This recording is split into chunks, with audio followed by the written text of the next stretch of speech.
Mbote mingi na bandeko oyo bozali kolanda biso sur la 3W radio télévision lisolo ezali toujours ya bino DSV bo bomeseno oyo tomemela bino masolo oyo etali mboka na biso mboka ya Congo. Yambona banda vraiment lelo nazali na esengo mingi ya kosakana te pamba te milulu oyo elekanaki na mboka ya Angleterre. Vraiment napesi ba combattant ya Angleterre ba merci mingi po bosali boulot na bino emonani. Napesi bino merci na ba combattant o ba witaki partout o ba yaki ko soutenir bino malgré foule et salaka na rien mais avec ndambu o bozalaki wana epesi esengo na kati ya communauté congolaise mobimba. Et partout dans le monde entier, bamoni mécontentement na bino, mécontentement na biso ba congolais que voilà Paul Kagame yende azali mobumi, pe yende mutu azali kosala tout peuple congolais, peuple congolaise ba kufa na kati na mboka na biso. Na pesi ba combattant ya Angleterre mbote mingi. Pe esengo etondi na kati na milie na biso na oyo bosalaki.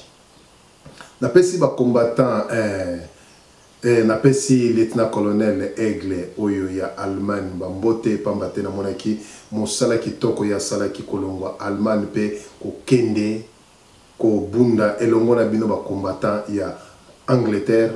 En tout cas Aigle mwana bundesi ya yo yango yo félicitations, courage toujours nde bayeba kamoto na misala na ye. Na banzi bandeko bolandi ba reportage o bandeko na biso bazalaki na kati na Angleterre ba odompambo oyo ba tambolaki elongo pona ko bamba ba maki pe ko bamba ba mai bino nyos bolandaki yango. Mais boyoki réponse ya Paul Kagame oyo azongiseli biso ba congolais que problème na biso ba congolais esengeli biso na biso ba congolais to se réunir to za la unité poto bundela mboka na biso. Alors, Radio Lisolo, DSV, tous les Congolais, nous surtout, tous à la unité, biso nous tout, pour te bakobundela mboka na biso. Mais parmi biso, tous les comme on a unité ezalité. Unité ezalité, ya solo bandeko, baebaka mutu na maloba na ye. Na koloba bitumba, o tous les kobundezali bitumba moko, ya vérité, de urnes. Bitumba autres zali ko bunda mboka na biso ezali occupé na ba étranger. Ce n'est pas occupé na ba étranger pays moko boya ka ba étranger te mais mutu oya zana mutu ya mboka nde azali ko mener désordre na kati na mboka na biso. Nako senga na bandeko na ngai ba congolais pe ba congolaise. Boye ba na kati na milieu na biso ba combattant mbongo etamboli na ndenge ya kosakana te. Ceux qui ont moni combattant oya zalaki ko komisa vérité des urnes oya zalaki pour Tshisekedi lelo akomi kosala ba déclaration bidon na koloba eke Etienne Tshisekedi azali président na biso te mais quitte à moi na yebi que non Etienne Tshisekedi yende azali président ba congolais parce que il était élu par des peuples congolais mais congolais o azali ko nié que Etienne Tshisekedi azali président na yete pe azali président IDPS.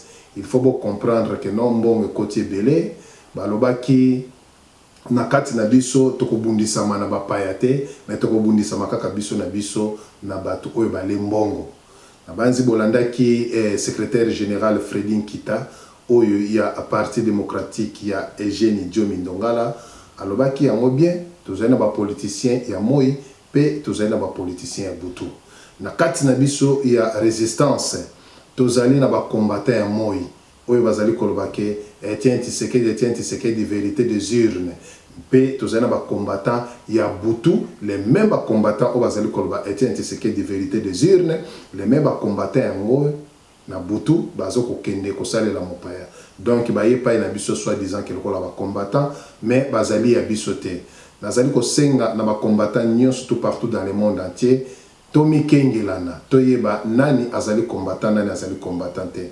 Bako bundisa biso na gouvernement ya Hippolyte Kanambe par nos frères, nos propres frères congolais. Oyo, tozali komona ke, bazali ko bundisa biso. Bitumba oyo, eza makasi. mais bande ko nanga boyi kampiko tala ndenge ba combattant ba comme pour changer ba langage na bango. Etienne Tshisekedi a comme cible na bango ya kofinga. Etienne Tshisekedi a comme cible na bango ya koloba n'importe quoi. Mais kaka batu oyo borebi to meka ko rebobiner ba vidéo. To zongisa image na sima totala ba oyo babana ko kumisa Etienne Tshisekedi oyo babana ko lekana ba déclaration na ba site.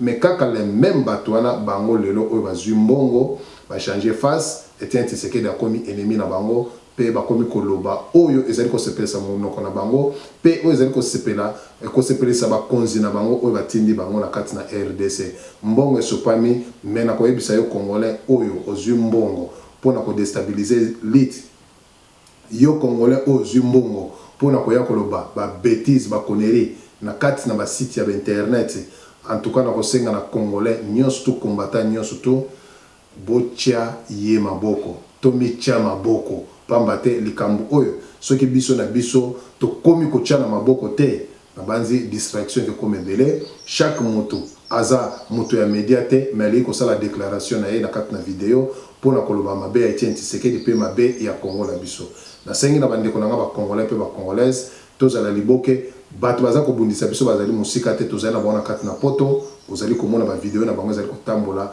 partout pe ezana batu oyo bazali kotinda bango oyo bazwi mbongo. Na féliciter encore une fois ba combattant ya Angleterre na bande ko na biso ba combattant oyo ba soutenaki bande ko na biso ba combattant ya Angleterre eloko yo Paul Kagame aleli na monoko ya mboka mais kolela Paul Kagame na monoko ya mboka apesi biso pe apesi biso pe exercice oyo alobi ke problème na biso to résoudre biso na biso ba maki oyo to bambaki esengeli to lia na kati na Congo il y a besoin ba makite mais biso nde ba to résoudre le problème na biso likambu oya lobi to seka yango te mais été ya biso et pesa biso maele ezala ki toujours ya bino DSV Diana sur le photo de vous pertale moto toujours na kati ya bato pe merci mingi na mère Sol yo toujours na nzela ya caméra oyo ozoka image tokutani mokolo malobi bye bye merci.